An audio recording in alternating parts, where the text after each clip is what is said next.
E se a gente te dissesse que pobreza não tem nada a ver com a sua conta bancária? Parece estranho, né? Mas a análise de hoje mergulha numa ideia bem provocadora, a de que a pobreza não é sobre o dinheiro que se tem, mas sim sobre a mentalidade. Vamos entender como essa perspectiva pode mudar completamente o jogo. E tá aí a ideia central, dita de forma bem direta. Pobreza não seria um status social, mas sim improdutividade mental. É uma afirmação forte, né?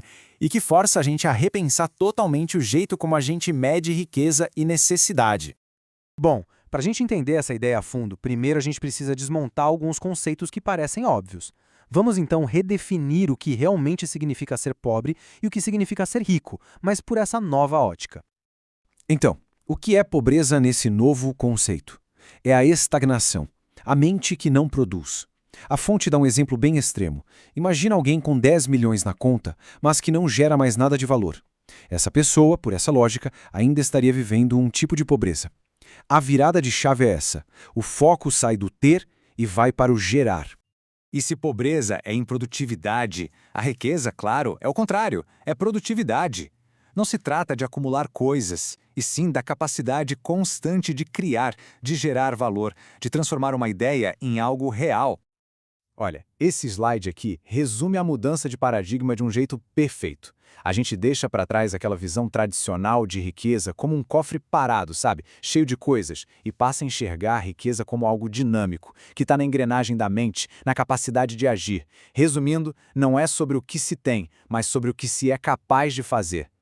Ok, com essas novas definições na mesa, a pergunta que fica é: como essas mentalidades aparecem no dia a dia? Vamos explorar agora os comportamentos e atitudes que separam a mente de pobreza da mente de riqueza. De um lado, a gente tem a mentalidade de pobreza, que, segundo a fonte, se alimenta da reclamação, do vitimismo e do medo. O resultado? Uma busca sem fim por estabilidade. Já do outro lado, a mentalidade de riqueza é proativa. Ela faz perguntas, ela age, ela calcula o retorno do investimento e, talvez o mais importante, troca a busca por segurança pela busca por coragem. Indo mais a fundo, a fonte aponta 4 comportamentos típicos da mente improdutiva. Primeiro, a rigidez cognitiva, aquela dificuldade de enxergar além do próprio umbigo. Segundo, o imediatismo, a mania de comer a semente em vez de plantar. Terceiro, o hábito de dar desculpas. E por último, um medo que paralisa, o medo da perda, que impede qualquer tipo de risco, mesmo que seja calculado. E essa citação, nossa, ela amarra tudo. Os capacitados servem os corajosos. A ideia aqui é que não adianta só ter habilidade técnica. É a coragem de usar essa capacidade, de correr riscos calculados, que realmente gera produtividade e, no fim, liderança. Mas espera aí, essa mentalidade não nasce do nada, né? A análise aponta para um fator externo muito poderoso que pode tanto alimentar quanto sufocar a produtividade, o ambiente que nos cerca. Para ilustrar isso, a fonte conta uma história muito boa, a de um bairro onde ninguém reboca o muro de casa. E o motivo não é falta de dinheiro, mas uma pressão cultural para todo mundo ser igual. O ambiente cria um padrão, e se destacar, progredir, acaba sendo visto como quebrar uma regra não dita. As armadilhas do ambiente, então, são bem sutis, mas muito poderosas. Estar sempre no meio de gente que reclama, dar ouvidos para quem desanima, ou consumir notícias negativas o tempo todo, são forças que, segundo a fonte, mantêm a mente presa na improdutividade. Certo, se a mentalidade e o ambiente são tão importantes, como é que se quebra esse ciclo? A fonte não só aponta o problema, mas também oferece um guia prático para trilhar o caminho da prosperidade. A proposta é usar 3 códigos para a mudança. Primeiro, adaptar-se, ou seja, aceitar que a realidade é bem maior que a nossa visão limitada. Segundo, mudar de ambiente, procurando gente nova, influências novas. E terceiro, o passo mais curioso, treinar para o sucesso, que é basicamente começar a agir como uma pessoa que se quer ser, muito antes de chegar lá.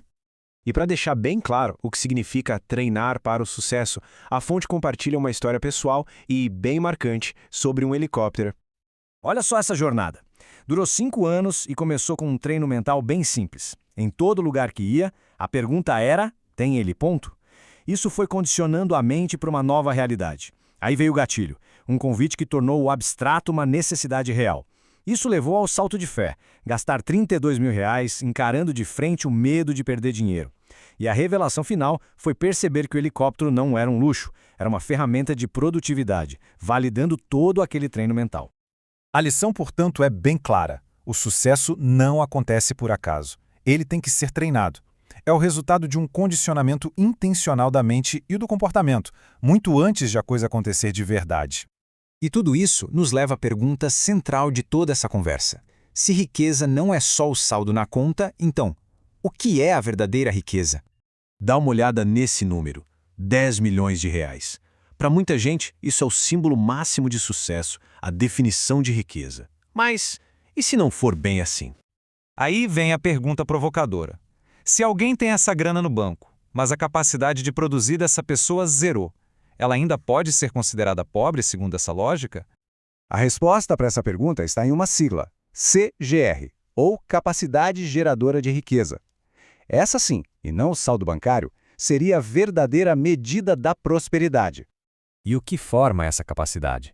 É uma combinação poderosa. A força da sua rede de contatos, a sua habilidade de servir, de resolver problemas, o conhecimento e as ideias que se acumula e a sua capacidade de transformar uma ideia em um produto e vender. É um verdadeiro ecossistema de produtividade. No fim das contas, a verdadeira riqueza é essa resiliência produtiva. É a confiança de que, mesmo que tudo fosse perdido, a capacidade interna de reconstruir tudo do zero continuaria ali, intacta. E esta análise termina com uma reflexão. Deixando de lado o saldo bancário por um instante e pensando só em capacidade, a pergunta que fica é: se tudo fosse perdido hoje, qual seria a sua verdadeira capacidade geradora de riqueza?